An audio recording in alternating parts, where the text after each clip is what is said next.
Bien, chicos, a continuación vamos a seguir con los tratados internacionales para conservación del medio ambiente y hoy vamos a hablar sobre uno de los tratados más importantes, ¿no? Que fue el tratado o el protocolo de Kioto. Entonces, el protocolo de Kioto va a iniciar un nuevo proceso por el cual se va a pretender proteger la naturaleza y eliminar la amenaza del cambio climático, ¿no? Que obviamente va a ir en aumento cada día más. Bueno, ahora con esta situación del COVID, digamos que el cambio ha parado, la contaminación ha parado por el tema de que nosotros los seres humanos no estamos saliendo y no estamos realizando nuestras actividades, ¿no? Nuestras actividades económicas con normalidad aún. El protocolo fue firmado por 141 naciones y obligaba a, a 34 países industrializados de primer mundo que ratifiquen, ¿no? O que mejoren sus formas de producción para así evitar la contaminación del medio ambiente. Sobre todo le hacían hincapié a quienes a Estados Unidos y Australia, ¿no? Eso quiere decir qué cosas tienen que ver la forma, los parámetros para reducir las emisiones de CO2 o dióxido de carbono. Ahora, ¿qué es el protocolo de Kioto propiamente dicho? Es un protocolo, ¿sí?, de convención del marco de las Naciones Unidas sobre el cambio climático. O sea, quiere decir que es un acuerdo internacional que tiene por objetivo reducir las emisiones de 6 gases de efecto invernadero específicamente, ¿no? Que son los que más dañan la capa de ozono por ser mucho más pesados y por, digamos, de cierta manera amarrarse y no permitir que los rayos solares vuelvan a salir al exterior. Dentro del periodo que va desde el año 2008 al 2012 se ha reducido el 5% de las emisiones en comparación a las emisiones del año pasado. ¿Cuál es la idea de la reducción de emisiones de gases nocivos? Quiere decir que cada vez se produzca menos, ¿no? Y poder llegar a una estabilidad y no agotar nuestros recursos que todavía están libres de contaminación, ¿no? Ahora, ¿por qué surge? Debido a que muchos países se preocupaban, ¿no?, de los eventos que ocurrían gracias a los cambios climáticos, inundaciones, ¿no?, desertificaciones, incendios forestales, etc. Entonces da origen que la Convención de las Naciones Unidas proponga estos tipos de protocolos para salvaguardar y detener el cambio climático en todo el mundo, ¿no? ¿En qué va a estar enmarcado? En las organizaciones de la ONU, que se va a crear en 1992, ¿no? Y en la primera conferencia sobre cambio climático de Berlín en 1995. Ahora, son 84 países que lo firman, ¿no? Basado en principios expuestos en la Cumbre de la Tierra de Río de Janeiro en 1992. El protocolo va a entrar en rigor el 16 de febrero y se convierte en un derecho internacional que se tiene que aplicar a todos, ¿no? Ahora, ¿cuáles son los gases invernaderos que van a tener que reducir sus emisiones? El dióxido de carbono, el metano, el óxido nitroso, el hidrofluorocarbonato, el perfluorocarbonato y el hexafluorosulfúrico, ¿no? ¿Cómo lo van a hacer? Eso quiere decir que los países industrializados en un estudio en 1990 han demostrado que emitían gran cantidad de gases de invernadero. Eso quiere decir que la media anual de emisiones de los países industrializados en el periodo de 2008 al 2012, por ejemplo, fue de 5.2 según la reducción. Los compromisos de los países industrializados fueron de Estados Unidos, Japón, ¿no?, Rusia y Australia. ¿Cuáles son las medidas que adoptaron los representantes de esta conferencia?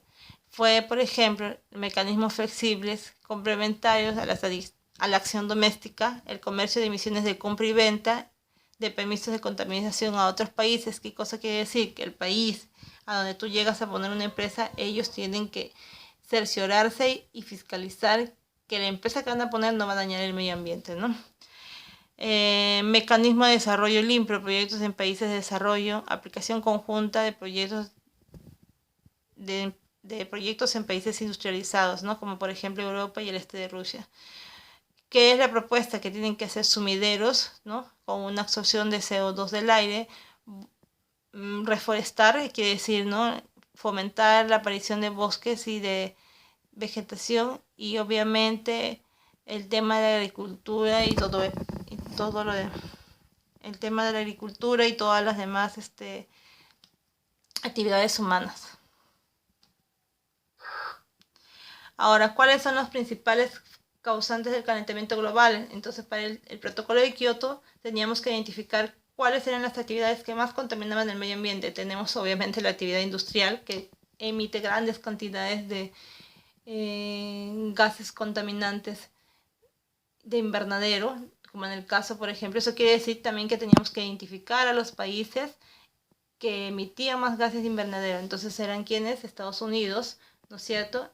Los vuelos comerciales también están en la mira, mejorar, ¿no?, el tipo de combustible que vamos a utilizar, que haya menos emisiones de gases, etcétera, ¿no? El parque automotor, que en el país, por ejemplo, hay en gran cantidad y que no hacen un buen mantenimiento, genera contaminación a partir de los gases de invernadero. La deforestación. Hemos sufrido el año pasado 2 incendios majestuosos que han casi eliminado los pulmones de nuestro planeta, ¿no? Y obviamente también, ¿no?, la desertificación propio de ¿qué? De la tala de árboles. Algunos sostienen que incluso el virus del COVID ha mutado por el tema del hacinamiento de los animales con los seres humanos, ¿no? Compromisos específicos, dice. Los países firmantes deberán presentar inventarios de emisiones de gases de efecto invernadero por fuente y su absorción por sumideros actualizados periódicamente. ¿Qué cosa quiere decir? Que todos los países que han firmado el contrato, que se han comprometido, tienen que cumplir y enviar un documento donde se especifique qué tipo de insumos va a realizar que no contaminen el medio ambiente, ¿no? Pero ¿quién lo va a tener que supervisar? Obviamente las entidades especializadas de cada país, ¿no? Desarrollar programas nacionales o regionales para mitigar el cambio climático y adaptarse a los potenciales efectos. Fortalecer la investigación física y técnica, la observación del sistema climático y fomentar el desarrollo de las tecnologías prácticas y procesos para controlar, reducir o prevenir las emisiones antropogénicas de los CGEI, que son gases de efecto invernadero. Promover programas de educación y sensibilización donde el público se acerque. Promover programas de educación y sensibilización pública acerca del cambio climático y sus efectos, ¿no? ¿Qué cosa quiere decir? A través de las escuelas, de medios de comunicación, difundir qué acciones podemos realizar para detener el cambio climático en todos los países, sobre todo los industrializados. Ahora, como todo acuerdo, ¿no?, internacional, donde participa tanta gente, donde hay intereses económicos de por medio, vamos a ver que va a haber deficiencias. Primero, que no hay un mecanismo para su cumplimiento de los acuerdos internacionales, o sea, no hay un ente regulador que haga o garantice que estos planes se van a llevar a cabo. Varios países son eficientes a imponer sanciones a los países que no cumplen. ¿Qué cosa quiere decir? Por ejemplo, si aquí en Perú una empresa china comete una falta, generalmente los trabajadores se ven cortos de mano porque no pueden denunciar. Entonces, eso también es un problema. No vamos a lograr la meta que se han propuesto. Las sanciones pueden afectar las relaciones comerciales, por ello varios países no sancionan. Entonces, eso es verdad, ¿no? Supongamos que tú le pongas una multa a Estados Unidos, de repente, como suele pasar, como si fueran dos adolescentes, van a pelearse, ¿no? El papel de Estados Unidos, ¿cuál es, no? A ver, en realidad Estados Unidos se negaba a firmar el acuerdo, Australia también, porque eso significaba más invertir en más material, ¿no? Entonces, ¿qué hizo Estados Unidos? Bill Clinton firma el acuerdo en el 2001, pero el presidente de ahora lo que hace es, ¿no?, no firmar el convenio porque no le convenía económicamente, ¿ok?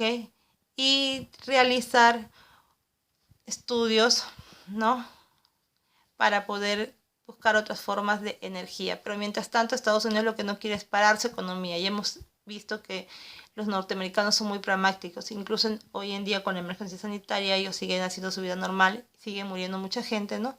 Entonces, obviamente, si no lo hace por su país, mucho menos lo va a hacer por mejorar la calidad del ambiente de todo el mundo. Entonces, eso fue un problema justamente de estos convenios o tratados internacionales para conservación del medio ambiente. Muy bien, chicos, gracias por su atención y hasta la próxima.